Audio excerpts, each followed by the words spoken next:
Então, não fazia muito sentido. A gente tinha que entregar aquilo, entendeu? Então, a gente chegou a um ponto que a gente parou de estimar simplesmente. E vamos fazer e vamos jogando. Paramos também de trabalhar com aquele esquema de sprint fechada, porque muitas das vezes a gente não conseguia fechar uma sprint para começar a desenvolver, fechar as histórias. Então, o cara já começava a desenvolver e eu já começava a desembolar as histórias com o cliente. E no meio do desenvolvimento de uma história, eu ia colocando mais história lá, entre aspas, assim, na sprint, né? No que a gente começou a chamar de esteira. Então, a partir do momento que a gente começou a fazer isso, a coisa começou a andar muito mais, porque a gente começou a tirar muita burocracia, coisa que estava atrapalhando o projeto, não estava ajudando, na verdade. A gente começou a tirar e deixar de lado e fazer a coisa mais simples possível, de forma que a gente conseguisse andar. Um outro ponto também, que eu achei que foi um grande desafio, principalmente no início, porque a gente teve um time com a quantidade de pessoas maior do que o costume, né? Pelo menos eu não participei de outro squad na DTI com um número tão grande de pessoas, que, se eu não me engano, se eu estiver errado, pode me corrigir, eu acho que chegou a 16 pessoas. Foi. Isso. E assim, então, tudo mudou, né? Em relação a daily mesmo, por exemplo, a gente está acostumado a fazer uma daily de 15 minutos, a nossa daily passou a ter meia hora, porque era necessário realmente ter essa daily de meia hora, porque como era um projeto que envolvia tanto a parte de back-end, front-end, e eram equipes muito grandes, então a gente precisou.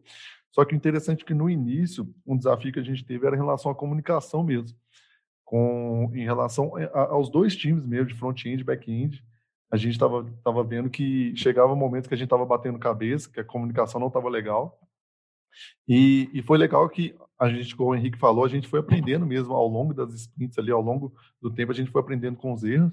Tanto que eu e o Henrique mesmo, que eram os dois desses técnicos lá, passamos a ter uma conversa mais ativa no dia a dia ali mesmo. Quando tivesse uma dúvida, um já chamava o outro.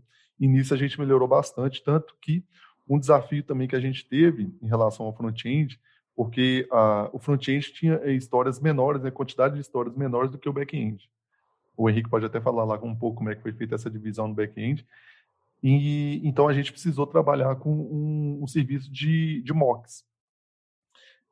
Porque muitas das vezes o front-end estava na frente do que o back-end estava desenvolvendo, e a gente precisou usar esses mocks. E o ponto interessante é que quando a gente foi fazer histórias de integração, a gente teve poucos ajustes a serem feitos, porque essa comunicação passou a ser efetiva a partir de um momento, porque lá no início a gente estava tendo muito problema com isso.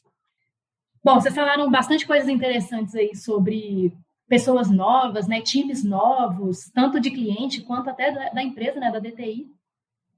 E essa colaboração, né, ela foi realmente um desafio muito grande, né, nesse time. Mas acho que teve um ponto aí que eu acho que uniu todo mundo, né, que é essa motivação de entregar um negócio legal, que é o Pix. Eu sentia que todo mundo estava extremamente motivado em entregar isso. Estava todo mundo com muito sangue no olho, né, todo mundo muito comprometido. Então, isso também eu acho que foi um diferenciador muito grande, né, desse projeto.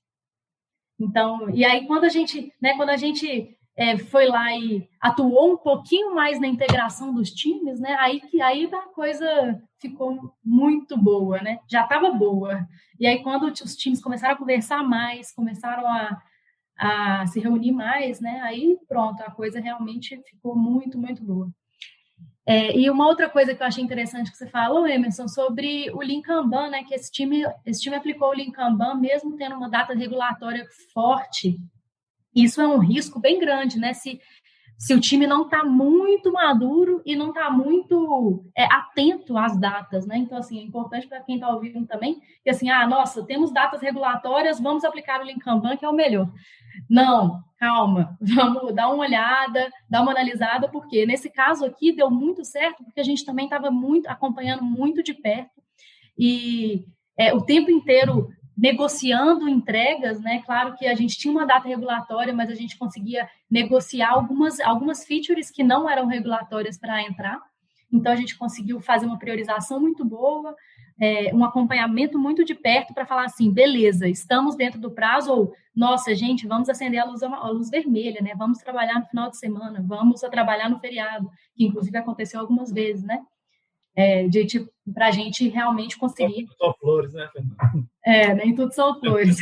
A gente conseguir realmente alcançar esse prazo. Mas uma coisa que você falou do Lean Kanban é que a gente começou a usar assim, instintivamente. Assim, já nem, na confusão, a gente nem teve muito tempo de pensar. A gente vamos fazer dessa forma. E a hora que a gente assustou, a gente falou: a gente está usando meio que o Lean Kanban aqui. Mas foi uma coisa assim, totalmente instintiva assim, do projeto. Sabe? Sim. Foi uma coisa bem natural, assim, bem. A gente já estava trabalhando, começou a trabalhar daquela forma sem perceber, assim. Pelo menos é a minha percepção que eu tive. Sim, e foi um dos fatores do sucesso, né?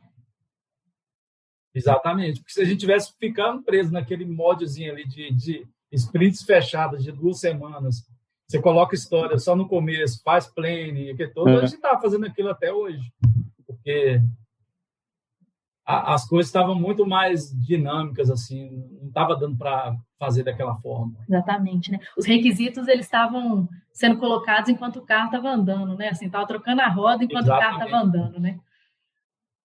Às vezes nem o cliente sabia direito o que ele ia querer, sabe?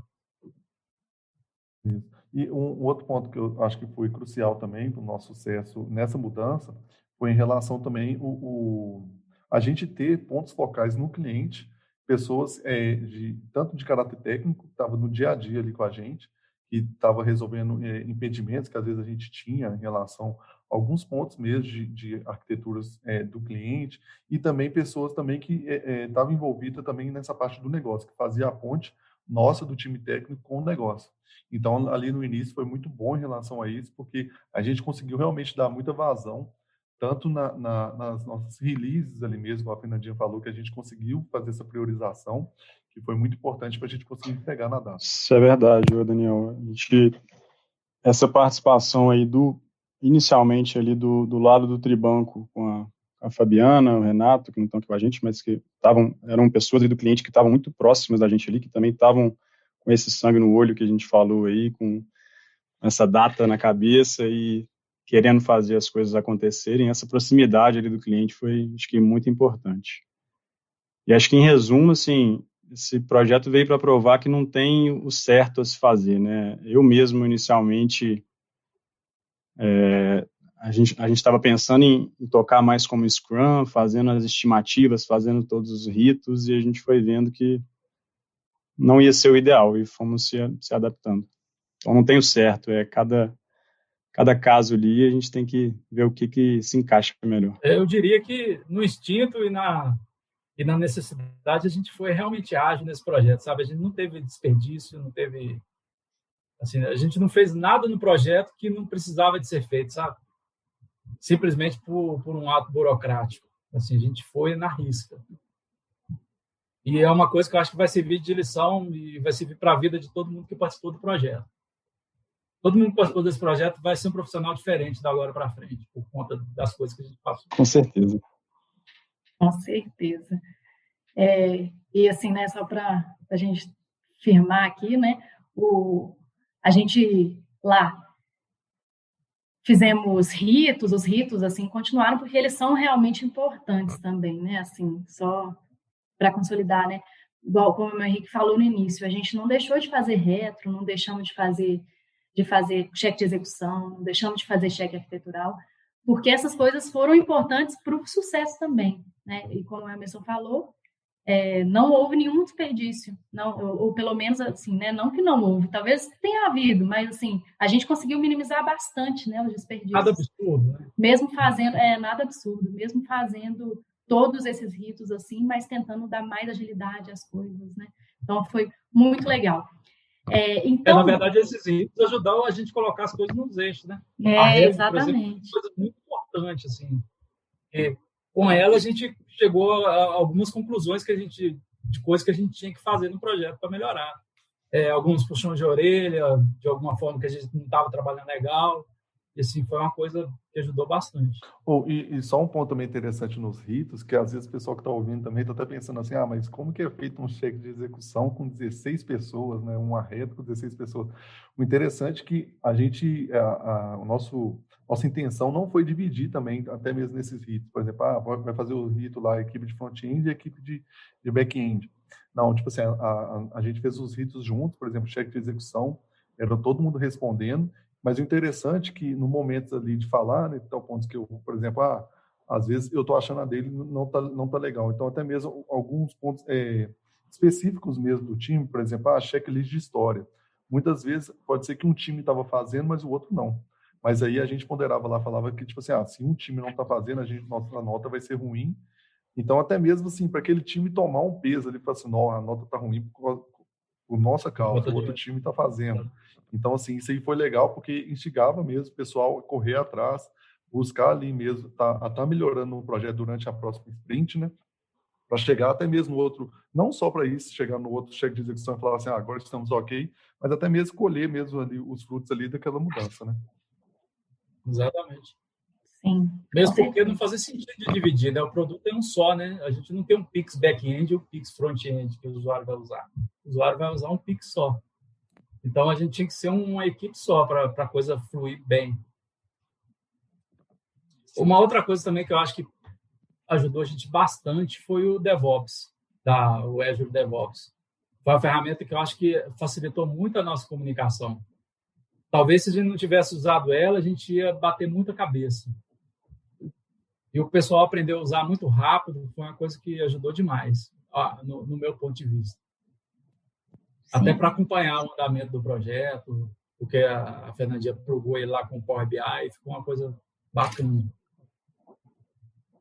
O Azure DevOps é bem poderoso, né, para esse tipo de coisa. Mas legal. Falamos muito de vários desafios aí que vocês tiveram, né, muitos muito interessantes que dão para outros times aí que estiverem ouvindo se inspirarem também, né, nesse time aí que teve esse tanto de desafio e conseguiu chegar no sucesso. Mas muito legal. Ainda estamos conseguindo, né, Fernanda? Oi? Ainda estamos conseguindo. Isso aí, ainda não acabou, né? Ainda estamos trilhando, mas até então as entregas regulatórias que tinham, né, a gente conseguiu batê-las. Muito legal. Legal. Então, para fechar, gente, o Pix ele tem mesmo, né, esse potencial bem inovador aí que a gente falou. Eu mesma já fiz alguns Pix no meu banco, utilizando dados dos destinatários, né, de conta corrente e tal, porque nem todo mundo tem chave já cadastrada. Mas, assim, eu usei simplesmente porque é gratuito, né, diferente das TEDs e dos DOTs. Não faz sentido não usar, né? Exatamente. E é muito rápido também. Então, eu acho que o Pix, né, vai mudar mesmo, ele tem potencial, né, de mudar com a forma que a gente lida com o dinheiro. Então, o que vocês acham? Né? Como que vocês acham aí, para a gente finalizar, que o Pix vai mudar as nossas vidas? Eu acho que daqui a um ano a gente vai estar usando muito pouco cartão. Você vai chegar no supermercado e vai pagar tudo com o telefone. Ainda mais que os telefones agora estão ficando cada vez mais modernos, às vezes você não vai precisar nem tirar seu telefone, com o NFC mesmo, você já vai conseguir fazer o pagamento ali, sabe? Você nem vai precisar de abrir o seu internet bank, alguma coisa dessa forma. Eu acho que da agora para frente é telefone. O futuro é você fazer pagamento com telefone e o Pix é a via de fazer isso.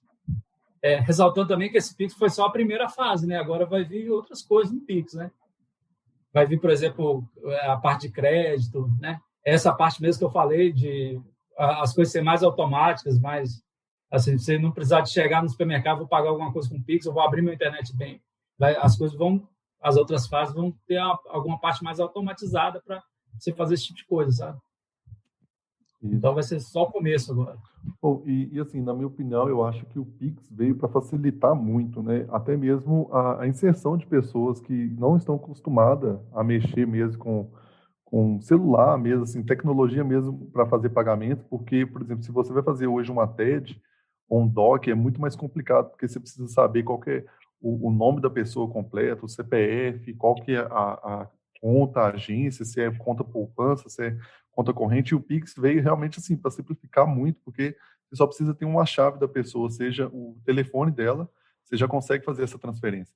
Então, assim, a facilidade que é de você fazer essa transferência para outra pessoa, eu acho que isso vai trazer muitas pessoas para esse modo digital de fazer pagamento. Então, assim, eu acho que o Pix realmente é um marco na história assim, de pagamentos, porque, igual o Emerson falou, é só o início, com certeza vai vir várias features aí novas que vai conquistar muito mais pessoas daqui para frente. Concordo, Daniel. Nem tudo também são flores, né? Com essa coisa do Pix também vai aumentar muito